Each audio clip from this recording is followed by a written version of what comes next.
Ladies and gentlemen, this is Big Ray's Wrestling Show. You know me, I'm the Mark of the Master, the Man of the Plan. Big Ray here to stay to talk some TNA today. That is Genesis 2014, guys. This was a really good show. I had no idea that Genesis was going to be broken into two parts. And, well, if you stick with me here, you'll find out what's going to happen next week.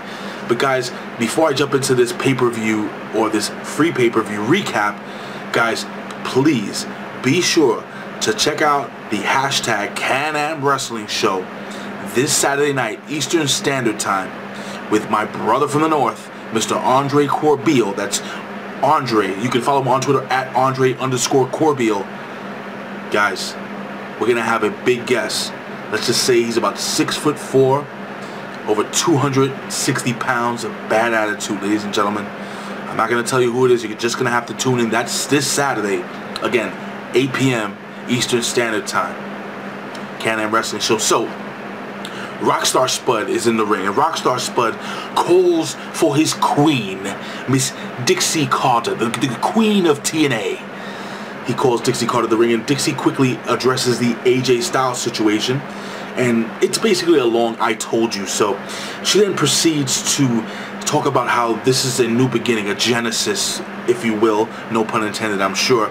And she really puts over a Magnus, who is called to the ring. And Magnus comes to the ring, and he basically comes with a nice suit, a nice tie, with the world title over his shoulder, another world title around his waist. And he proceeds to present Dixie Carter with that second world championship, the title that he won from AJ Styles. And the crowd was going crazy. There was a, let me tell you something, this crowd, guys, this crowd was really, they were very excited to be there. You could tell that there was a lot of heat from the crowd. Really good crowd. They started the "You Sold Out" chants for Magnus. Good crowd. Again, overall, really good show. Dixie Carter gives props to her loyal friends. She calls out Zema, Ion, the BroMans, Bad Influence, Lady Tapa, Gail Kim, and of course Bobby Roode. And she really puts over Bobby Roode, basically saying Bobby Roode went above and beyond what he had to do. So now Dixie Carter proceeds to again congratulate and also state that there'll be a little something extra in their paychecks this week. She speaks of unity in TNA. This is a new TNA, again, a genesis. And she speaks about how the importance of her nephew keeping his undefeated streak alive, and EC3 basically, I guess she wants him to carry the company for the Carters. Now, while all this is going on, EC3 comes into the ring and he's cutting a promo, and Sting's music hits and the lights start blinking. We go to commercial break. We come back and Sting basically accuses Dixie of being somewhat of a mob boss, putting out hits, and I mean, Sting went really deep. He cut deep into Dixie Carter, and he basically calls Magnus a paper champ. He says, you know what, as the main event mafia, we saw something special in you, but we never thought that you would be such a cutthroat son of a... Well, I'm sure you understand what I'm talking about. And Sting says, we're gonna fight, it's showtime. Well, he didn't say that, but he did say there will be a fight tonight. And Dixie Carter's like, darling, who are you gonna fight with? I have all these people here, who are you gonna fight with? Well then, Samoa Joe, Cowboy James, Storm Joseph Park, ODB, Gunner, and Eric Young, EY, Showtime, EY, they come into the ring and they clear the ring, and it was Bendel, mayhem, really fun to watch. Rockstar Spud comes out, and prior to this, Sting with the bat corners EC3 and attacks EC3 with the bat. We go again to commercial, we come back, and Rockstar Spud calls for a 12-man tag team match, which again was really fun to watch. I really enjoyed, and I'm saying really too much, but I did enjoy this match a lot. And during the match, we have Joseph Park in the ring, and he gets kicked right in the face by Kaz, which causes him to bleed. And you know who comes out when he bleeds? Yes, Abyss comes out, shows his, let's just say his muscle. He just decimates all the heels. We'll call them heels and baby faces. And he decimates all the heels, leaving Samoa Joe alone in the ring with Christopher Daniels. Samoa Joe ending up putting Christopher Daniels in a rear naked choke, Christopher Daniels taps out. Now during the match, really funny, Abyss was so out of control, he actually double clothesline Cowboy James, Storm, and Gunner. So that was just bananas. Now we're gonna move on to the third part of this show, or the second part of this show. Backstage we have Austin Aries, and Austin Aries is kind of schmoozing Velvet Sky, if you will, and Chris Saban was not happy with it. He was not happy with it to a point that he says that he's calling his girl to the ring. No, he does that. And Chris Saban calls Velvet Sky, the beautiful, beautiful Velvet Sky, to the ring, and he calls her selfish, and he says, you know, I'm the X Division champ, not just for me, but for you, and so on and so forth. And he really wants Velvet Sky to explain her business, explain why, well, basically why she was talking to Austin Aries backstage. Well, while all this is going on, Austin Aries comes out, and he basically calls out Chris Saban as the worst boyfriend who ever lived. Really nice back and forth between those two. Austin Aries then starts talking real sweet, saying a lot of nice things to Velvet Sky, and you could tell Velvet Sky, she's kind of digging it a little bit. You know, she's really getting the raw end of the stick from, well, that didn't sound right, but you know what I mean. She's getting the raw end of, well, let me just leave it alone. She's getting mistreated by Chris Saban.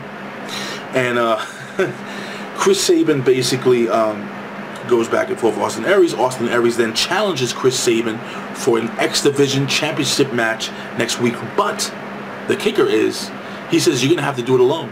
I want to put Velvet Sky in a cage so she cannot interfere. Well, Chris Saban's like, no way, that is not going to happen. And Velvet Sky says, you know what? I agree.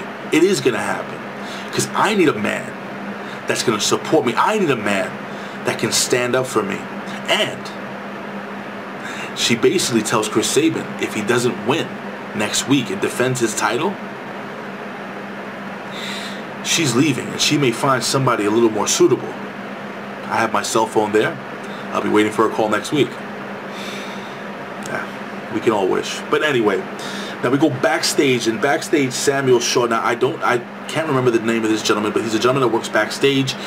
He's in charge of interviewing the people backstage, and he approaches Sam Shaw and he says, hey, you know, did a great, first he calls him Sam, and he says, you know, you're the future, you did a hell of a job, blah, blah. But the whole looking at Christy Hemme thing is kind of weirding us out. Maybe you should tone down on that and focus on yourself. And Sam Shaw beats the living crap out of this guy with a pair of freaking New Balance or Nikes. Yes, a pair of sneakers. And there was a point he's beating the hell out of this guy. And he takes a sniff of the sneakers. Really, really cool stuff. I enjoyed it very much. Samuel Shaw, loving this character. Samuel Shaw basically beating the hell out of this guy, leaving him in the back. And he goes, and as Sam Shaw walks away, he goes, the name is Samuel Shaw. American Psycho, maybe? I think I called that a few months ago. But anyway, backstage we have EC3 getting some encouragement from the World Heavyweight Champion, Magnus. And then we have Bully Ray versus Mr. Anderson in a no DQ match. Now, the match basically started off with Mr. Anderson attacking Bully Ray as he slowly walked to the ring. And there were tables, there were chairs, there were freaking guardrails. Yes, a guardrail was involved in this match. Actually inside the ring, where at one point Bully Ray was slammed on it, and Mr. Anderson missed a swanton bomb landing on the guardrail in the match. Really, really, really good match. Tables. Now, towards the end of the match, we have Bully Ray. And Bully Ray is down. Now, Bully Ray had previously pulled out some lighter fluid, and he was about to, well, you know, light the tables. But Mr. Anderson actually takes advantage, and he is soaking his table in lighter fluid. And he's about to light. He got the lighter lit. And, well, basically, while this happens, you know, he's being distracted by trying to light the table on fire, I guess. Bully Ray hits him with a low blow. Hits a spike pile driver for the 1, 2, 3. Ladies and gentlemen, Bully Ray goes over Mr. Anderson. Now, we go backstage, and Kurt Angle is going nuts looking for Dixie Carter. He ends up finding Al Snow. Now, Al Snow being the person that actually called Kurt Angle, and he basically chokes Kurt Angle, chokes Al Snow, pinning him against the wall with his forearm. And he's telling Al Snow, who made you do it? And all Al Snow could say is, I have a family to feed. Needless to say, Kurt Angle goes to the ring and he basically says, he calls out Dixie Carter and he says he wants answers. And Dixie Carter, her answer is that she is trying to, I'm trying to protect you, darling. Don't you understand that?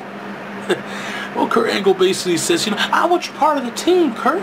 Well, Kurt Angle says he is not part of Dixie Carter's team, and he basically told Dixie Carter to stick it, and that tonight he will be in Sting's corner. Well, then he says, oh, I'm sorry, that's after he decimates or destroys Bobby Roode in a steel cage match. Well, Dixie Carter apparently found Kurt Angle to be unfit, I guess, mentally for his match tonight, so she calls off the match, postpones it till next week. And all this is going on, and Kurt Angle, you could tell, is getting really hot under the collar. Dixie Carter goes, you know what, darling? I'm going to have to protect you again. Security, come in the ring. And she calls security into the ring, and basically security was a distraction. Bobby Roode comes from behind, hitting the Roode bomb, or whatever that is, his finisher, on Kurt Angle, taking him out. And then security basically drag Kurt Angle outside of the ring. So next week we will get that steel cage match between Kurt Angle and Bobby Roode, and this feud is coming to a head. So now backstage we have Madison Rayne, the beautiful Madison Rayne. She's being interviewed by JB, and well, she's attacked by Lady Tapa and Gail Kim. Actually, she gets in the face of Lady Tapa saying, I'm not afraid of you, and well, Gail Kim says, well, you should be.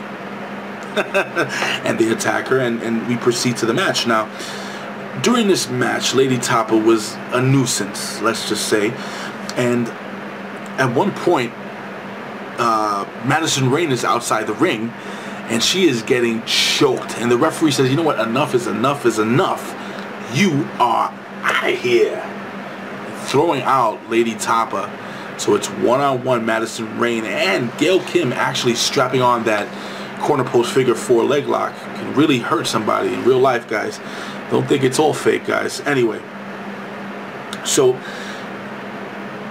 Gail Kim is in full control, and she has Madison Rayne at the corner, and she charges her full force, and she's going to attack in some sort of fashion, but Madison Rayne is able to stop this attack, and she basically flapjacks Gail Kim up into the air, hitting her finisher, which is a knee. It's like a falling knee to the back. If you guys know what Madison Rayne's finisher is called, please leave a comment here below at OneWrestling.com or YouTube /OneWrestlingVideo. So, guys, Madison Rayne, excuse me, hitting her finisher for the 1, 2, 3. Excuse me, I have a little bit of a sore throat, guys. Long day at work, but she hits her finisher for the 1, 2, 3. Guys, Madison Rayne is the new Knockouts champion. Let me know, guys, what you think about Madison Rayne and her title run, or where do you think the Knockouts division will be going next? Again, the Knockouts division is not what it was before. I've said this 1,000 times. They should really work on maybe building the Knockouts division. Now, unfortunately, the Blossom Twins decided not to continue with their wrestling career. I was a big fan of the Blossom Twins, but there are a lot of good independent female wrestlers. I would love you to leave a list of female wrestlers or independent wrestlers that you would be really excited to see in TNA wrestling. But anyway, we move on, and we have a backstage segment. Now this, guys, really enjoyed. Really got me excited. The American Wolves were backstage. Yes, the American Wolves are backstage with Dixie Carter. Now, Dixie Carter said, oh, I've heard a lot about you. I've walked you a lot of tapes, yada, yada, yada, yada, yada. Next week we'll have a tryout match, and then we'll talk a possible TNA contract. Well, the Wolves basically say, listen, we already have a TNA contract. And they say, why don't you read this? And they hand her a manila envelope. This will answer your question. They kind of smile and walk away. And apparently, there is a new investor. Listen, guys. Myself and Andre Corbeil, and mostly Andre, has been saying from the beginning that this whole thing with AJ Styles, Jeff Jarrett, and maybe even Jeff Hardy could be a new faction coming into TNA, the Friends of AJ. I mean, Jeff Jarrett has been talking about nothing. He's been talking about a new project with Toby Keith, possibly. Guys, with Toby Keith's financial backing, Jeff Hardy, AJ Styles, is it possible that this new investor is JEFFJARRETT, Mr. Slapnuts himself, the king of the mountain, Jeff Jarrett? I'll leave you guys. Leave a comment here below, OneWrestling.com or YouTube/OneWrestling video. And now, the main event of the evening, Ethan Carter III versus Sting, with special referee Rockstar Spud, whatever he does with his mouth. So basically, it's your typical heel referee. He doesn't want to count. He's interfering in the match. He's accusing Sting of pulling the hair, and Sting has a Scorpion Deathlock on EC3 at one point, and Spud jumps on his back, and Sting then hits him with the Scorpion Death Drop, and Rockstar Spud wouldn't count, and Sting grabs his hand. He's 1, 2, and out of nowhere Magnus comes down to the ring, pulls Rockstar Spud out. Magnus pulls off his shirt, and he has a referee shirt on. So this is a huge distraction to Sting. Sting says, you know what? Sting doesn't know what the hell's going on. Sting gets rolled up by EC3 for the quick 1, 2, 3. Sting loses the match. EC3 goes over Sting. Guys, Sting then says something that he may regret. Sting says, I will do anything to get my hands on you. So Sting, we go to commercial, we come back. Sting is going back and forth with Magnus. And finally, Sting says, I just want one more shot at the World Heavyweight Championship. And Magnus says something extremely interesting. And this is going to happen next week, guys. Magnus says, well, Sting, if you lose, because I've spoken to Dixie Carter, and against my wishes, Dixie Carter wants to re-sign you. Well, against my wishes, Dixie Carter wants to re-sign you, but if you lose, I tear up that contract, and you never wrestle for TNA again. Guys, is Sting done with TNA? I mean, there are a lot of rumors. Now, we know in the WWE, the Royal Rumble is right around the corner. WrestleMania is right around the corner. Sting's contract is up. Could Sting be leaving TNA Wrestling? Could he be retiring? Could he be going on to the WWE? Will he face The Undertaker?